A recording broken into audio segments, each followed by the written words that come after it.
5 latihan ikhlas. 1, latihan memperbanyak amal rahasia. Diketahui orang boleh? Boleh. Terutama yang fardu. Misalkan sholat. Mau kemana Pak? Mau sholat jamaah di masjid. Bicara aja. Supaya orang tahu kewajiban. Ini lagi saum apa ya Bu? Buka? Enggak, saya lagi saum bayar hutang. Itu wajib. Sebutin. Supaya orang tahu. Kalau ada hutang harus dibayar. Pak dari mana? Bayar zakat barusan. Sebutin aja. Oh Bapak yang bayar zakat 3 miliar? Ah iya alhamdulillah. Sebutin, gak apa-apa. Nah itu mah wajib. Supaya orang tahu bahwa mereka juga punya kewajiban zakat. Mau kemana? Mau haji insya Allah. Supaya orang juga niat haji. Nah tapi kalau amalan sunnah, lebih hati-hati. Lagi tahajud, udahlah. Nggak usah diposting lah ya. Jangan sampai Allah.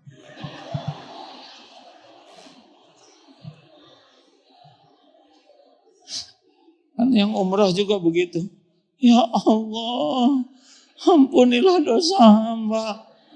Astagfirullah, lupa, nggak bisa.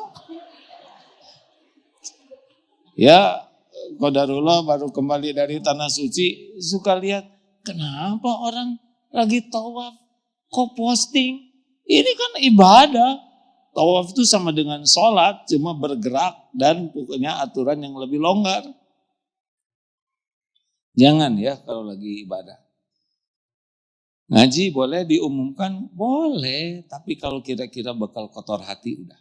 Gini aja, kalau sedekah 1 juta diumumkan gak apa-apa. Nah yang 1 miliar diam-diam. Jangan kebalik ya. Jangan yang kecil diam-diam, yang agak gede diumumkan. Boleh enggak orang lain tahu amal kita? Niatkan memotivasi. Tapi kalau kotor hati, diam-diam. Ibu kalau tahajud, sebetulnya lebih aman kalau suami enggak tahu. Karena kalau tahu suka beda aktingnya. Lagi tidur mah, ya Allah, tolong. Terus suami bangun, Allah, garing, acting. Terus si air mata tuh diawet-awet supaya kelihatan getir. Allah tahu ini acting kan. Udah belajar sembunyi-sembunyi, sedekah sembunyi-sembunyi, ngaji sembunyi-sembunyi. Kalau tuh ada yang tahu ya nggak apa-apa. Jangan juga hilang amalnya pas lagi tahajud. Ibu tahajud ya, ketahuan, ning tidur, tambah ngaco hadirin. Mau sedekah gede, ketahuan ning 1000, itu lebih ngaco lagi. Jangan meninggalkan amal karena takut ria, tapi tinggalkan riaknya. Jelas? Yang punya medsos, jangan jadi rakun, ratu konten. Semua diposting. Mau apa? Mau apa? Tuhan kita Allah. Bukan followers. Gak ada apa-apanya. Mau pakai like sampai jeding. Gak ngepek. Apa-apaan. Saya juga punya medsos di sini. Tapi I don't care. Yang care tim aja. Saya emang ngepusing, mau dilihat orang, mau tidak, mau viral, mau tidak, gak ada masalah. Yang penting kontennya disukai Allah, selesai. Kalau Allah takdirkan orang bekal manfaat, nanti Allah takdirkan dia dengar, dia lihat. Kalaupun gak ada yang lihat, ya gak ada masalah. Yang penting Allah ridho. Mau apa capek-capek ke follower? Ibu, masak dikit, potret, posting. Ingat yang gak punya makanan. Jadi meleleh, betul tidak? Jangan terlalu banyak posting kemesraan. Gimana yang gak punya suami, ha? Jadi sedih. Atau yang suaminya kurang mesra. Wah, tuh Pak. Jadi bertengkar. Gara-gara postingan engkau. Ini serius. Budaya segala diposting tuh bisa merusak amal. Berbahagialah yang punya medsos, followernya tunggal, dirinya sendiri. Aman. Berat. Punya medsos tuh berat untuk ikhlas. Hampir semuanya dilaporkan sama followers yang gak peduli itu. Apa? Mama, aki-aki. Apalagi aki-aki kerjanya medsos melulu. Jangan. Aduh, dah tobat akhirnya. Dunia kita mah dunia tobat. Bukan tidak boleh hadirin. Udah takdirnya kita ada di zaman medsos. Jangan sampai amal kita tidak diterima Allah. Dipikirkan lagi tuh, yang sibuk ratu konten dan suka beda wajah yang asli dengan yang di sana. Kayaknya ini pada nyesel datang ke sini nih.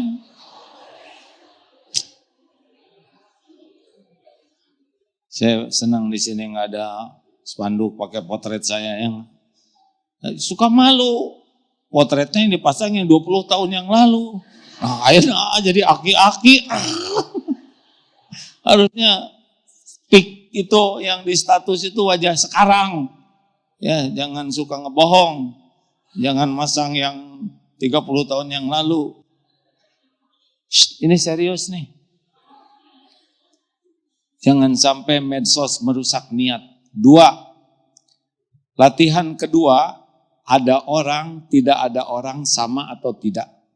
Orang yang kurang ikhlas, ada orang jadi bagus, tidak ada orang nggak bagus. Kalau lagi sendirian, Allah Akbar. Tapi kalau ada orang, Allah, udah pasti karena orang. Ngaji sendiri, Bismillahirrahmanirrahim, Alif Lam Mim. Dzalikal kitabu la raiba fihi hudan lil muttaqin alladziina yu'minuuna bil ghaibi wa yuqiimuunas salata wa mimmaa razaqnaahum yunfiqun. Walladziina yu'minuuna bimaa unzila ilaika wa maa unzila min qablik wa bil akhirati hum yuqinun. Dia keluar lagi, balik lagi ke asal. Bukan tidak boleh bagus. Tapi kenapa kalau ada orang jadi bagus, nggak ada orang kok nggak bagus. Padahal Allah ada. Wa huwa ma'akum aynama kuntum wallahu bima ta'maluna basir. Al-Hadid ayat 4. Dan dia Allah bersamamu dimanapun kau berada. Dan Allah maha melihat apapun yang engkau kerjakan. Ada orang gak ada orang sama. Ada orang gak ada suami gak ada suami di rumah sama. Bu, ada Allah. Nah, orang-orang yang tidak kenal Allah mah acting aja di depan orang cari muka. Padahal kalau dibikin enak oleh Allah ya enak aja orang itu. Gak usah centil, capek. Ya.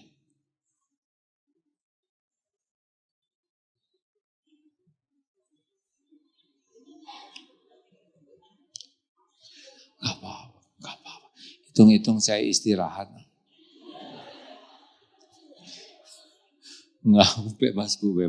Kita udah sama-sama tua ya harusnya.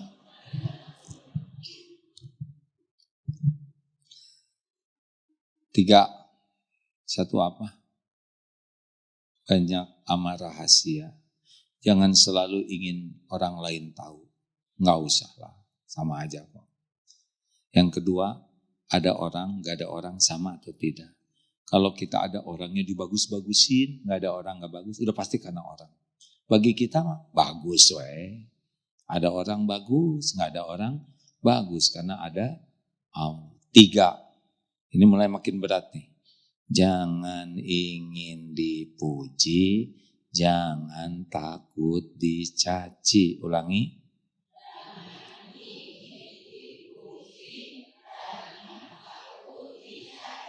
Ya ini memang naluri ingin dipuji itu software standar kita nih.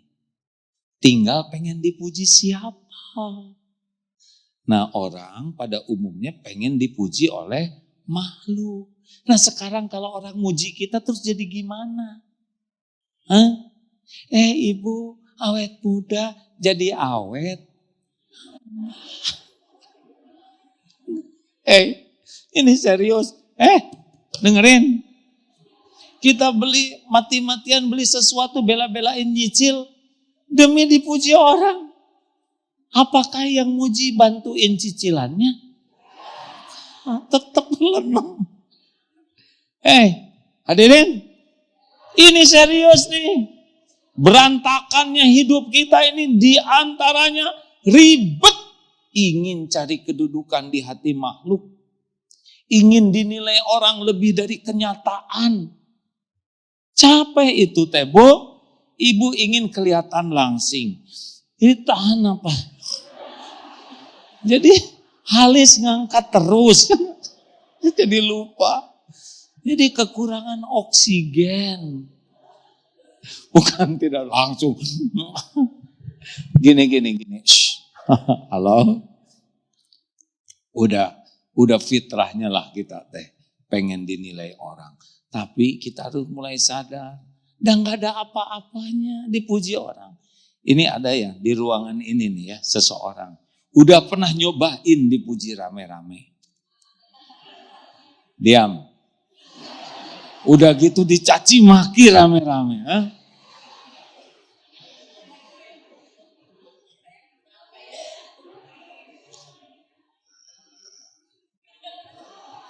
Terus saya ngomong ibu-ibu beda. Saya berani sumpah nih ya. Demi Allah Bu, ini Allah sedang mendengarkan. Dinilai orang, dipuji rame-rame, dihargai, dihormati. Jauh lebih bahaya. Lebih merusak iman dibanding dicaci maki. Orang yang senang dipuji, dia kecenderungannya lupa diri. Ketipu oleh pujian, seakan-akan pujian itu dirinya. Enggak, orang tuh muji casing, bungkus. Kalau orang sudah mabok dipuji, maaf ya, cenderung dekat dengan sifat munafik. Casing aja, terus aja mati-matian casing. Sampai dia lupa isinya seperti apa. Itulah yang dirasakan oleh orang tadi. Kasihan sekali Bu. Demi Allah, saat terburuk dalam hidup saya adalah ketika rame-rame dipuji orang. Ya benar. Saat itulah tauhid rusak. Maka beruntung benar.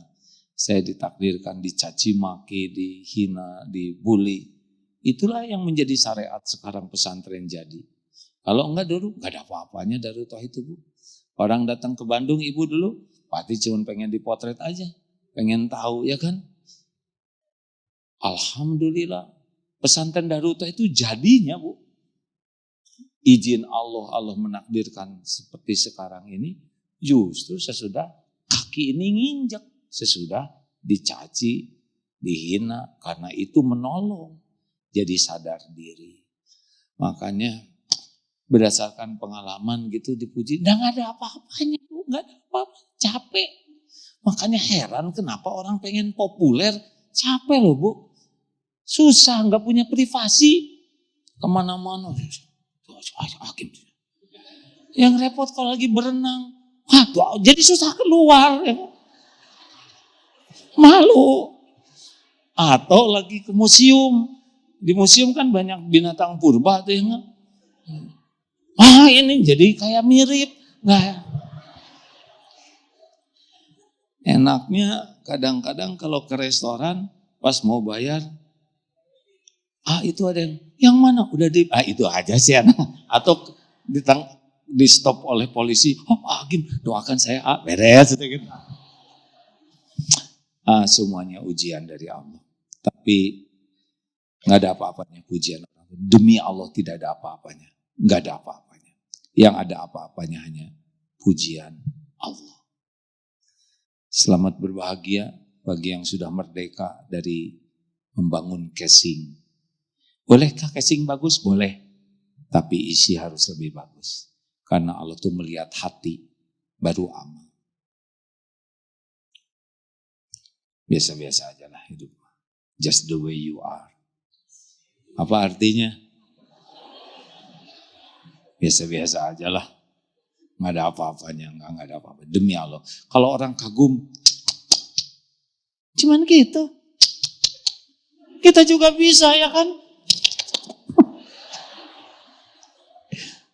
Capek, pengen dinilai orang teh capek. Gak ada bahagianya. Wajar. Disukai Allah, selesai. 4. Ini naik lagi nih. Jangan ingin dihargai. Privilege. Benar gitu bahasa Inggrisnya? Privilege ya. Jangan ingin diperlakukan spesial. Ini lebih capek lagi. Kenapa orang rebutan jabatan? Pengen ini, pengen itu. Karena ada privilege. Ya, masuk khusus. Ya maaf ya, saya mohon maaf.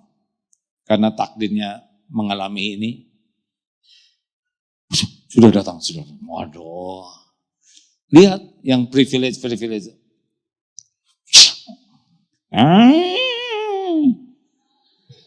Ternyata yang diperlakukan gitu ada 2 jenis ya enggak?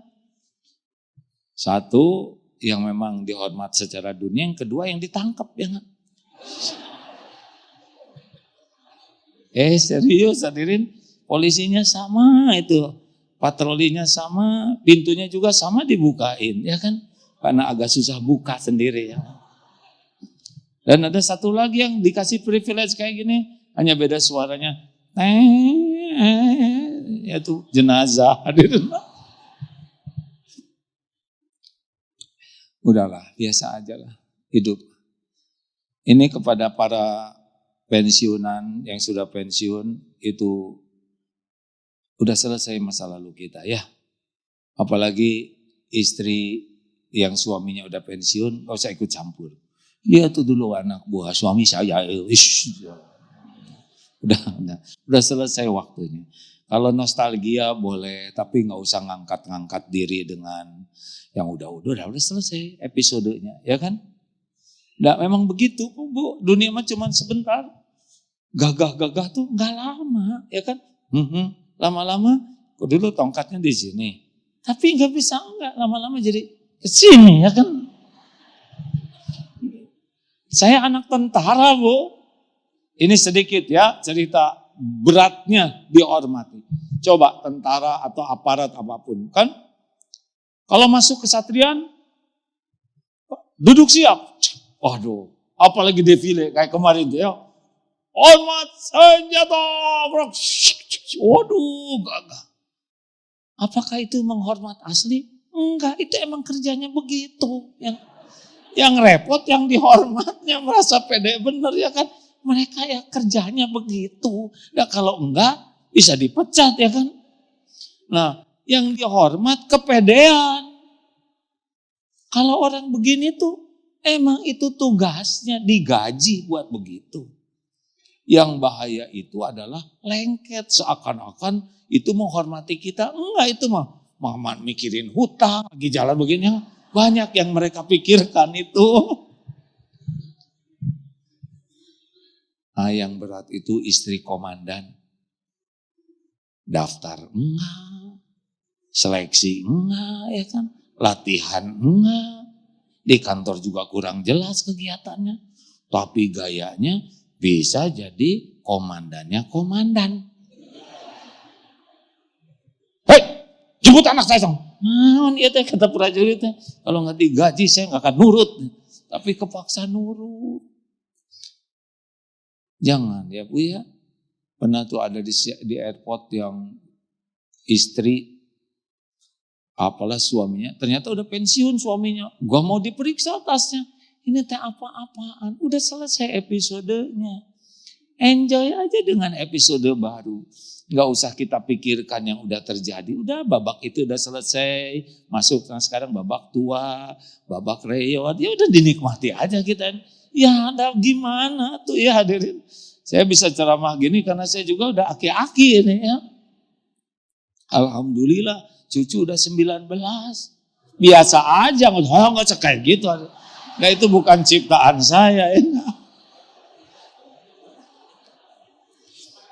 Udah kerasa nggak kayak dulu lagi ini ya. Nah, udah dinikmati aja ya.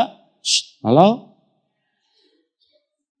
Ada waktunya kita dihargai, ada waktunya orang nggak peduli, nggak ada masalah. Ada waktunya orang ingat, ada waktunya orang nggak ada yang ingat, nggak ada masalah. Kenapa orang harus ingat ke kita? Dulu saya ngebangun masjid itu, cicing. Emang kalau kita nyebut-nyebut gitu jadi bahagia? Enggak. Ya Bu, Ibu, yang dulunya suaminya punya jabatan kedudukan, diam, nggak usah rewel, ya. Untung selamat juga, ya kan? Ah iya, emang gampang punya jabatan sekarang di Indonesia? Ini tempat curhat Pak. Gak gampang hidup jadi orang jujur bener tuh. Punya pangkat jabatan tidak gampang. Yang ketangkep tuh nasib baik aja. Kok baik Ya berarti kan berhenti berbuat jeleknya ya kan. Makanya yang ditangkap-tangkap KPK terus berterima kasih. Karena dia jadi berhenti, kemudian disita, jadi dia nggak capek-capek ngembaliin, ya kan?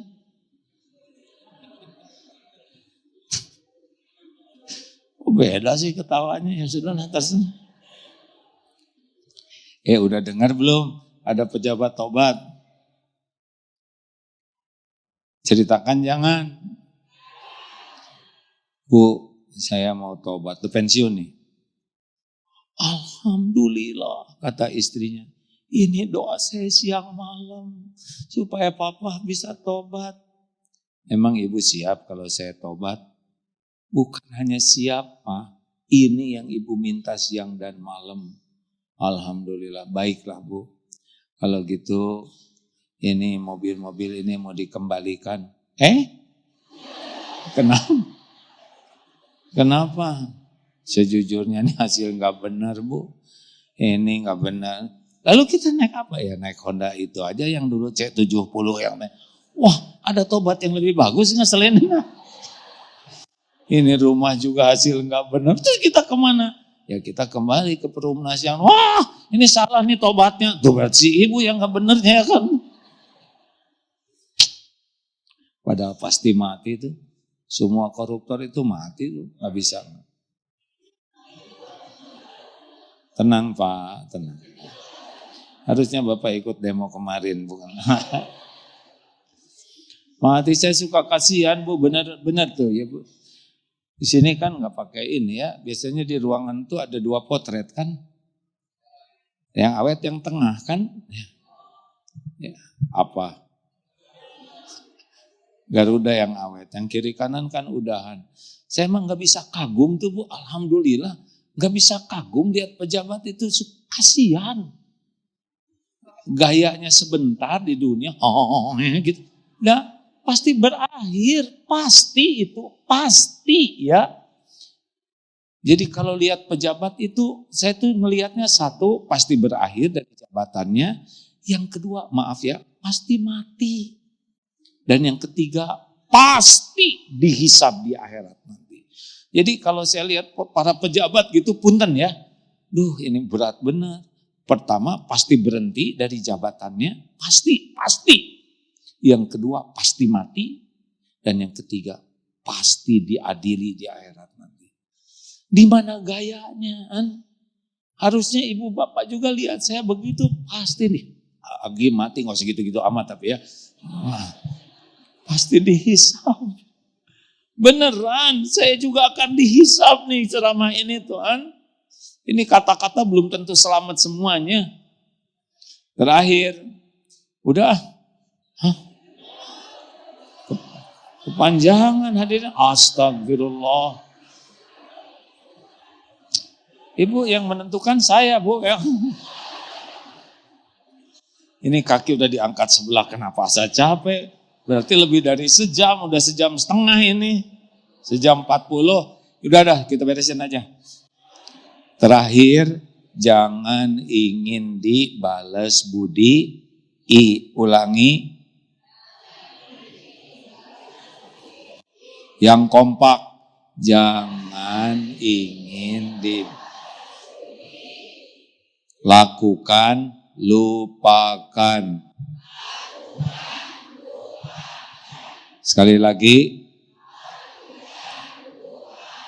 Perlukah kita mengingat-ingat kebaikan kita? Perlu tidak? Kalau ingat kebaikan, jadi bahagia atau jadi kesel? Jangan, nggak usah diingat-ingat. Allah ingat kok. Perlukah kita menyebut-nyebut kebaikan kita? Jawab. Mau ngapain nyebut-nyebut kebaikan? Dengerin nih.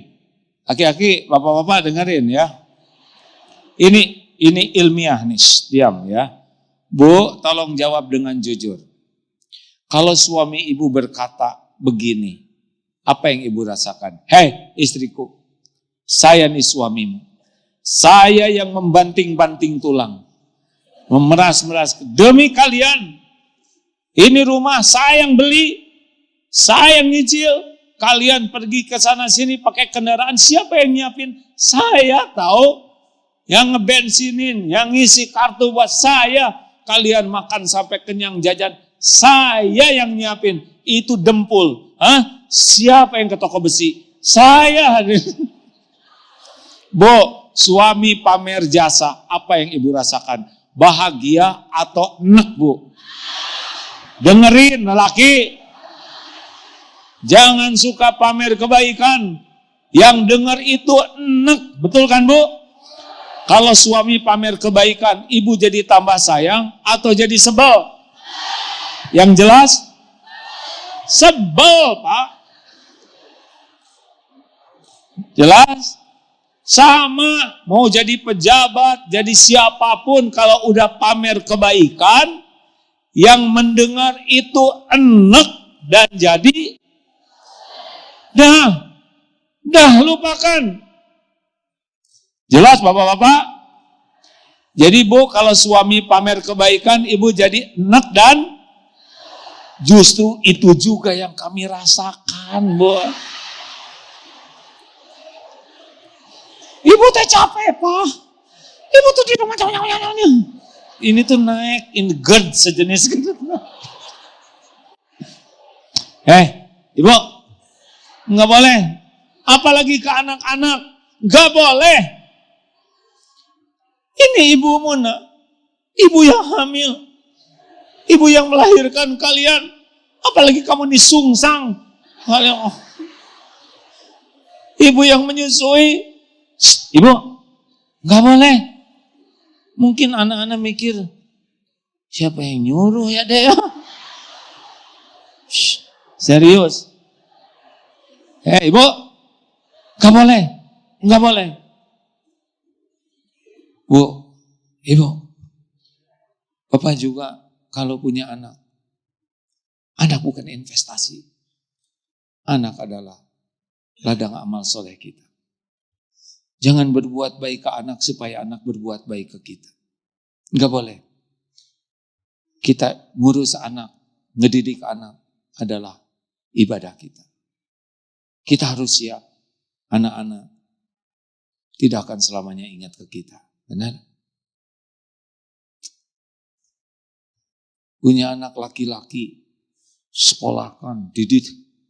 ngutang sana, ngutang sini. Udah gede, nikah, kerja, tebak. Gaji pertama buat siapa? Buat istrinya. Gak usah rewel kita. Kita juga dulu gitu, ya kan? Punya anak perempuan, dijaga habis-habisan, siang malam, didoain habis-habisan, nikah, di bawah siapa? Qadarullah saya anaknya 11 Pak. Jadi ngalamin sekali ini. Sudah. Anak kalau sudah nikah, sudah. Kita doakan yang terbaik, kita berikan yang terbaik. Gak usah nunggu-nunggu. Jangan nunggu di telepon. Sedih nanti. Kan? Jangan nunggu dibawakan hadiah. Kita aja yang bawakan. Jangan nunggu disapa, kita aja yang nyapa. Mereka sibuk. Mereka menata keluarganya, ya kan? Kita juga dulu begitu kan? Beda memang. Kalau udah tua makin kerasa, ya. Mana ini? Gak usah ditunggu. Itu melukai hati sendiri. Mendingan doakan aja.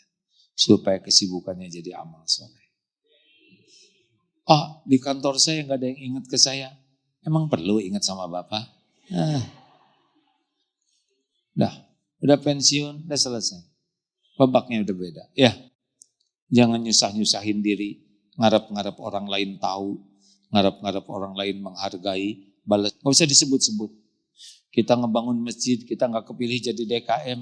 Ya gak apa-apa. Kenapa harus jadi DKM seumur hidup? Ibu bikin pengajian, lama-lama pengajiannya pada pindah ke tempat pengajian yang lain. Ya udah, yang penting orang jadi soleha. Kenapa harus ngaji di kita terus? Shh. Siapa itu? Kalau bikin majelis taklim sing ikhlas. Tujuan bikin majelis taklim itu supaya orang dekat dengan Allah, bukan dekat dengan kita. Apa nih mencurigakan gini pada ngejawab? Ya udahlah terserah. Saya nggak mau ikut campur. Pokoknya kalau di majelis taklim berantem pasti bukan nyari keridhaan Allah tuh. Tapi cari kepentingan pribadi. Nggak boleh berantem-beranteman kayak anak kecil aja. Ya. Kalau orang nyari ridho Allah, mau ngapain berantem sama saudaraan? Pasti menuhankan nafsu.